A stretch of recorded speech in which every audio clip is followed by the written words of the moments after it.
ഇന്ന് നമുക്ക് വെറൈറ്റി ആയിട്ടുള്ള ഒരു പായസം തയ്യാറാക്കാം. നല്ല അടിപൊളി ടേസ്റ്റ് ആണ് കേട്ടോ. ഒരു പ്രാവശ്യമെങ്കിലും ഇതേപോലെ ഒന്ന് ചെയ്ത് നോക്ക്, എന്തായാലും ഇഷ്ടാവും. അപ്പോൾ അതിന് വേണ്ടിയിട്ട് നമ്മൾ സാമ്പാറിന്റെ കഷ്ണങ്ങളും അതുപോലെ തന്നെ കറ്റാർ വാഴയാണ് കേട്ടോ ഇവിടെ എടുക്കുന്നത്. അപ്പൊ ദാ ഇത്രയും കറ്റാർ വാഴ ഞാൻ എടുക്കുന്നുണ്ട്. പിന്നെ ഇവിടെ നമുക്ക് മുരിങ്ങാക്കോല് വേണം, അതുപോലെ തന്നെ ക്യാരറ്റ് വേണം, അതുപോലെ തന്നെ മത്തൻ വേണം, കുമ്പളം വേണം, ചേന ഉണ്ട്, ചേമ്പുണ്ട്, പച്ചക്കായ്, ഇതൊക്കെ വെച്ചിട്ടാണ് കേട്ടോ നമ്മൾ ചെയ്തെടുക്കുന്നത്. അതുപോലെ തന്നെ കർമൂസ, കർമൂസ എന്ന് പറഞ്ഞാൽ പപ്പായ കേട്ടോ, നമ്മളിവിടെ പപ്പായ എന്ന് പറയും. ഇത്രയും സാധനങ്ങളൊക്കെ വെച്ചിട്ടാണ് നമ്മൾ ഇവിടെ ചെയ്തെടുക്കുന്നത്. പിന്നെ മധുരക്കിഴങ്ങുണ്ട്, പിന്നെ 5 തേങ്ങ നമ്മൾ ഇവിടെ എടുത്ത് വെച്ചിട്ടുണ്ട്. ഇത്രയും സാധനങ്ങളാണ് കേട്ടോ ഞാൻ ഈ ഒരു പായസത്തിലേക്ക് വേണ്ടിയിട്ട് എടുത്തത്. അപ്പൊ ഇതെങ്ങനെയാ തയ്യാറാക്കുന്നത് കാണിച്ചു തരാം. അതിന് മുമ്പായിട്ട് നമ്മളെ വീഡിയോ കാണുന്നവര് വീഡിയോക്ക് മറന്നു പോകാണ്ട് ഒരു ലൈക്ക് തരണം കേട്ടോ. അതുപോലെ തന്നെ ഹൈപ്പ് ചെയ്യാത്തവരുണ്ട്, ഹൈപ്പ് ചെയ്യുക. പിന്നെ ഈ ഒരു റെസിപ്പി എന്ന് പറയുന്നത് എന്റെ സ്വന്തം റെസിപ്പി അല്ല കേട്ടോ, എന്റെ ഏട്ടത്തി ചെയ്ത ഒരു റെസിപ്പിയാണ്. ഓളേതായ ലെവലിൽ ചെയ്തെടുത്ത ഒരു റെസിപ്പിയും കൂടിയാണ്. അപ്പൊ നിങ്ങൾക്ക് ഇഷ്ടമായിട്ടുണ്ടെങ്കിൽ എന്തായാലും ഒന്ന് കമന്റ് ആയിട്ടൊന്ന് അറിയിക്കണം കേട്ടോ അത്. അപ്പൊ നമുക്കിതിന് വേണ്ടിയിട്ട് ആദ്യം തന്നെ ചേന ഒന്ന് വേവിച്ചെടുക്കണം. ഒരു 250 ഗ്രാം ചേന എടുത്തിട്ട് നമുക്ക് ഇതേപോലെ കുഞ്ഞു പീസാക്കിയിട്ട് നമുക്ക് ഇതേപോലെ വേവിച്ചെടുക്കാം. കുറച്ച് വെള്ളമാണ് കേട്ടോ ഒഴിച്ചു കൊടുക്കാൻ പാടുള്ളൂ. നമ്മൾ കുറെ വെള്ളമായി കഴിഞ്ഞാൽ പായസത്തിൽ വെള്ളം ഏറിപ്പോകും കേട്ടോ. ഇനി ഇതാ നമുക്ക് അലോവേര ഇതേപോലെ ഒന്ന് കട്ട് ചെയ്തതിന് ശേഷം നമുക്ക് അതിൻ്റെ ഉള്ളിലത്തെ ജെല്ല് ഒന്ന് എടുത്ത് മാറ്റണം. ഇതേപോലെ നമ്മൾ കട്ട് ചെയ്ത് കൊടുക്കാന്ന് ചെയ്യുന്നത്. ഇതിന്റെ എന്താ എന്താ ഇതിന്റെ ഉള്ളിലത്തെ ഒരു മഞ്ഞ സാധനമില്ലേ, അതൊക്കെ പോയതിന് ശേഷമാണ് കേട്ടോ നമ്മളിത് ഇങ്ങനെ ചെയ്തെടുക്കുന്നത്. ഈ ഒരു വീഡിയോയിൽ കാണുന്നത് പോലെ കട്ടാക്കി കൊടുത്താൽ മതിയാവും കേട്ടോ. അതാ ഇതേപോലെ. അപ്പൊ നമ്മളെ പായസത്തിൽ അവിടെ എവിടെയൊക്കെ ആയിട്ട് കടിക്കാൻ കിട്ടും കേട്ടോ. ഈ ഒരു ലെവലിലാണ് നമ്മൾ കട്ടാക്കി കൊടുക്കുന്നത്. അപ്പൊ ഇത് ഞാനല്ല കേട്ടോ കട്ട് ചെയ്യുന്നതും, ഓളാണ് ഇതൊക്കെ ചെയ്തെടുക്കുന്നത് കേട്ടോ. അപ്പൊ ഇതാ മുഴുവനായിട്ട് കട്ടാക്കി ഇട്ട് കൊടുക്കുന്നുണ്ട്. നല്ല കൊഴുത്ത് തന്നെ കിടക്കും കേട്ടോ. ഇത് നമ്മൾ കൊഴുപ്പോടിക്ക് ഇട്ട് കൊടുക്കുകയില്ല, ഇത് കൊഴുപ്പൊക്കെ കഴുകിയിട്ട് പോക്കിയിട്ടാണ് കേട്ടോ നമ്മൾ പായസത്തിലേക്ക് ചേർത്ത് കൊടുക്കേണ്ടത്. കൊഴുപ്പോടിക്ക് ഇട്ട് കൊടുത്താൽ പായസം കയ്പ്പ് രസം അടിക്കും കേട്ടോ.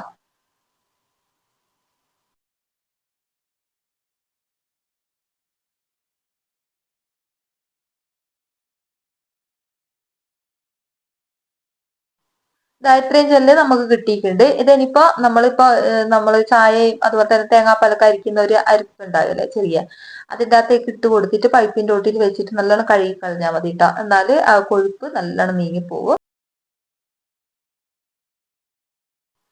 ഇനി ഇവിടെ നമ്മള് മുരിങ്ങാക്കോല് ഇതേപോലെ ഒന്ന് പരണ്ടി കൊടുക്കുന്നുണ്ട്. മുരിങ്ങാക്കോലിന്റെ മുകളിലുള്ള ആ ഒരു തൊലിഭാഗം വേണ്ട കേട്ടോ. അതിന്റെ ഉള്ളിലത്തെ ആ ഒരു സംഭവമില്ലേ, കുരു, ആ ഒരു ഇറച്ചി ഭാഗമൊക്കെ, അതൊക്കെ ഇതേപോലെ ഒന്ന് പരണ്ടി എടുക്കാണ് ചെയ്യുന്നത്. ഈ വീഡിയോ കാണുന്നത് പോലെ പരണ്ടി എടുത്താൽ മതി. ഇതിന്റെ തൊലിഭാഗം നമുക്ക് ആവശ്യമില്ല കേട്ടോ, തൊലിഭാഗം ഒഴിവാക്കി കളയാം. അത് വേണമെങ്കിൽ നിങ്ങൾക്ക് കറിയിലൊക്കെ ഇട്ട് കൊടുക്കാം കേട്ടോ, കുഴപ്പമൊന്നുമില്ല, നല്ലതാണ്. ഇനി ഇതാ ഞാൻ മുഴുവനായിട്ടും പരണ്ടി എടുത്തിട്ടുണ്ട്. ഇത്രയും കിട്ടിയിട്ടുണ്ട് കേട്ടോ നമുക്ക്. ഇനി ഇത് ഒരു സൈഡിലേക്ക് മാറ്റി വെക്കാം. പച്ചക്കറികളൊക്കെ ഇതേപോലെ ഒന്ന് കട്ട് ചെയ്തിട്ട് കൊടുക്കുക. നമ്മൾ ഇതിലേക്ക് മുരിങ്ങാക്കോലും അതുപോലെ തന്നെ ക്യാരറ്റും അതുപോലെ തന്നെ അലോവേരൻ്റെയും ചേർത്ത് കൊടുക്കുന്നില്ല കേട്ടോ. ബാക്കി എല്ലാ പച്ചക്കറി ഇതേപോലെ ഒന്ന് കട്ട് ചെയ്തിട്ട് കൊടുക്കുന്നുണ്ട്. ഒക്കെ പെട്ടെന്ന് വെന്ത് കിട്ടുന്ന ഒരു പച്ചക്കറിയാണ് കേട്ടോ. പച്ചക്കായും അതുപോലെ തന്നെ ചേമ്പ്, അതുപോലെ തന്നെ കുമ്പളം, മത്തൻ എല്ലാം ഇതിൽ കട്ട് ചെയ്തിട്ട് കൊടുത്തിട്ടുണ്ട്. ഇനി ഇത് 3-ാം പാലിന്റെ അകത്താണ് കേട്ടോ നമ്മൾ വേവിച്ചെടുക്കേണ്ടത്. 3-ാം പാലാണ് ഒഴിച്ചു കൊടുത്തത്. അപ്പം വെള്ളം അധികമായി പോവർത്തിട്ടോ, കുറച്ച് മാത്രമാണ് വെള്ളം ഒഴിച്ചു കൊടുക്കാൻ പാടുള്ളൂ. ഉപ്പിട്ടതിന് ശേഷം ഒന്ന് വേവിച്ചെടുക്കാം. ഉപ്പ് കൂടി പോകാൻ പാടില്ല, ഉപ്പ് കുറച്ച് മാത്രം ചേർത്ത് കൊടുത്താൽ മതി. ഒരു 4 വിസിൽ വരെ വന്നോട്ടെ, വെന്ത് ഉടയണം കേട്ടോ. അപ്പൊ ഇത് നമ്മളിതാ വെന്ത് ഉടഞ്ഞിട്ട് നമ്മളെ ഈ ഒരു പച്ചക്കറി മാറ്റി വെച്ചിട്ടുണ്ട്. അപ്പൊ ഇതാ എല്ലാ സാധനങ്ങളും അതുപോലെ മാറ്റി വെച്ചിട്ടുണ്ട്. നമ്മൾ നേരത്തെ വേവിച്ച ചേനയില്ലേ, ഫസ്റ്റ് നമ്മൾ ചേനല്ലേ വേവിച്ചത്, അതും ഇതിലേക്ക് ഒഴിച്ചു കൊടുത്തിട്ടുണ്ട്. ഇനി നമുക്ക് കുറച്ച് നെയ്യ് നമുക്ക് ഉരുളിൻ്റെ അകത്ത് ഇട്ട് കൊടുക്കാം. ചൂടായി വന്ന ഉരുളിൻ്റെ അകത്തേക്ക് നെയ്യ് ചേർത്ത് കൊടുക്കാം. അപ്പോൾ കുറച്ചധികം തന്നെ ചേർത്ത് കൊടുത്തിട്ടുണ്ട്. ഇനിയിപ്പോൾ ഇതിലേക്ക് അണ്ടിപ്പരിപ്പ് ചേർത്ത് കൊടുക്കുക. അതൊന്ന് കുറച്ചൊന്ന് ഗോൾഡൻ കളറായി വന്നോട്ടെ.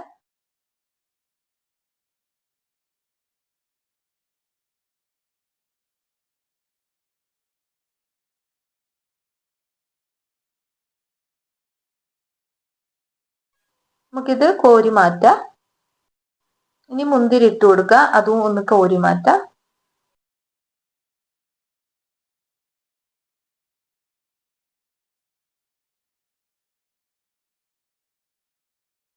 നമുക്ക് ഇതിലേക്ക് തേങ്ങാക്കൊത്ത് ചേർത്ത് കൊടുക്കാം. അതൊന്ന് ഗോൾഡൻ കളറായി വന്നോട്ടെ, കുറച്ചൊരു കളർ മാറി വന്നോട്ടെ കേട്ടോ. തേങ്ങാക്കൊത്ത് ഗോൾഡൻ കളറായി വന്നതിന് ശേഷം നമുക്ക് കോരി മാറ്റാം.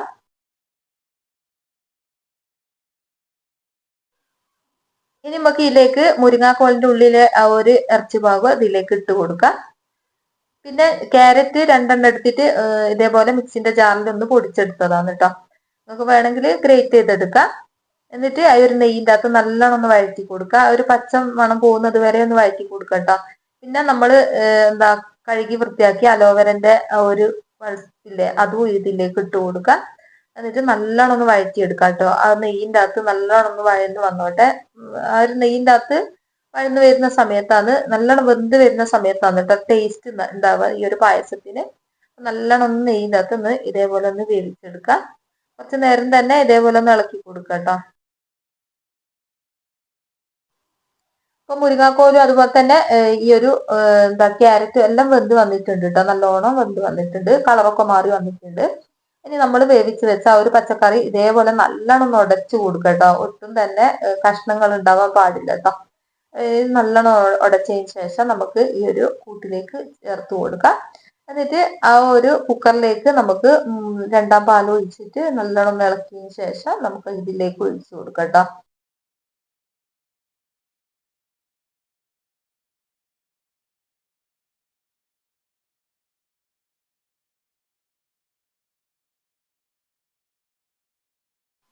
എന്നിട്ട് ഇതൊന്ന് നല്ലോണം ഒന്ന് ഇളക്കി മിക്സ് ആക്കി കൊടുക്കുക കേട്ടോ. എല്ലാം കൂടി ഒന്ന് നല്ലോണം മിക്സ് ആയി വന്നോട്ടെ. മിക്സ് ആക്കി കൊടുത്ത് ഒന്ന് വെന്ത് വന്നതിന് ശേഷം, ഒന്ന് തിളച്ച് വന്നതിന് ശേഷം നമുക്ക് ശർക്കര ചേർത്ത് കൊടുക്കുക. അപ്പൊ നിങ്ങൾക്ക് മധുരം എത്ര വേണോ അത്രയും ശർക്കര ചേർത്ത് കൊടുക്കുക. ഇതിപ്പോ അത്യാവശ്യം മധുരം ഉണ്ട് കേട്ടോ.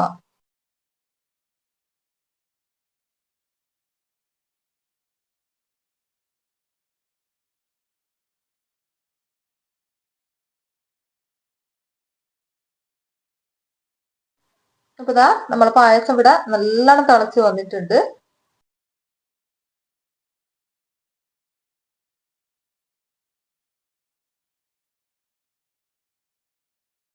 ഇത്രയും ആയി കഴിഞ്ഞാൽ നമുക്ക് ഇതിലേക്ക് 1ാം പാൽ ഒഴിച്ചു കൊടുക്കാം. 1ാം പാൽ ഒഴിച്ചു കൊടുത്തു കഴിഞ്ഞാൽ നമ്മൾ ഇനിയിപ്പം ഫ്ലെയിം ഓഫ് ആക്കണം കേട്ടോ. ഇനി ഇത് തിളപ്പിക്കേണ്ട ആവശ്യമില്ല. ഇനിയിപ്പോ ഇത് കുറച്ചൊരു നേർത്തിട്ടാണ് നിൽക്കുന്നത്. ഇതിനിപ്പം കിഴങ്ങ് വർഗ്ഗങ്ങളൊക്കെ ആയതിനെ കൊണ്ട് തന്നെ ഇത് കുറുകി വരും കേട്ടോ, ഒന്ന് ടൈറ്റ് ആയിട്ട് വരും. ഇനി നമ്മൾ നേരത്തെ എടുത്ത് വെച്ച തേങ്ങാക്കൊത്തില്ലേ, വറുത്ത് വെച്ച തേങ്ങാക്കൊത്തി ഇതിന്റെ മുകളിലായിട്ട് ഇട്ട് കൊടുത്തിട്ടുണ്ട്. ഇനി നമുക്ക് ഇതിലേക്ക് അണ്ടിപ്പരിപ്പും അതുപോലെ തന്നെ എല്ലാം ഇട്ട് കൊടുക്കാം കേട്ടോ. കിസ്മിസ് ഒക്കെ നമ്മൾ വറുത്ത് വെച്ചിരുന്നല്ലോ, അതെല്ലാം നമുക്ക് ഈ ഒരു പായസത്തിലേക്ക് ചേർത്ത് കൊടുക്കാം.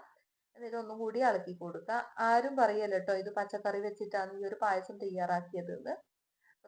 എല്ലാ പച്ചക്കറിയും നല്ലോണം വെന്തുടഞ്ഞത് കൊണ്ട് തന്നെ ഒന്നും ഇതിൽ കാണാനില്ല കേട്ടോ. ഇതാ എല്ലാം ഇട്ട് കൊടുത്തിട്ടുണ്ട്. അണ്ടിപ്പരിപ്പും കിസ്മിസും അതുപോലെ തന്നെ തേങ്ങാക്കൊത്തും എല്ലാം ചേർത്ത് കൊടുത്തിട്ടുണ്ട്. പിന്നെ ലാസ്റ്റ് നമുക്ക് ഏലക്ക പൊടി ചേർത്ത് കൊടുക്കാം. എന്നിട്ട് നല്ലോണം ഒന്ന് ഇളക്കി കൊടുക്കുക. പിന്നെ ചുക്ക് പൊടിയാണ് ചേർത്ത് കൊടുത്തത്. 1 ടീസ്പൂൺ തന്നെ ചുക്ക് പൊടിയും ചേർത്ത് കൊടുത്തിട്ട് ഒന്ന് ഇളക്കി കൊടുക്കുക. ഇനിയിപ്പോൾ നമ്മൾ ഫ്ലെയിം ഓണിലല്ല കേട്ടോ, ഓഫിലാണുള്ളത്. അപ്പൊ ഇത്രയേ ഉള്ളൂ ഈ ഒരു പായസത്തിന്റെ റെസിപ്പി. എന്തായാലും ഇഷ്ടമായിട്ടുണ്ടെങ്കിൽ നിങ്ങളെ കമന്റ് എന്തായാലും ഒന്ന് അറിയിക്കുക കേട്ടോ. ഇത്രയേ ഉള്ളൂ ഇന്നത്തെ വീഡിയോ.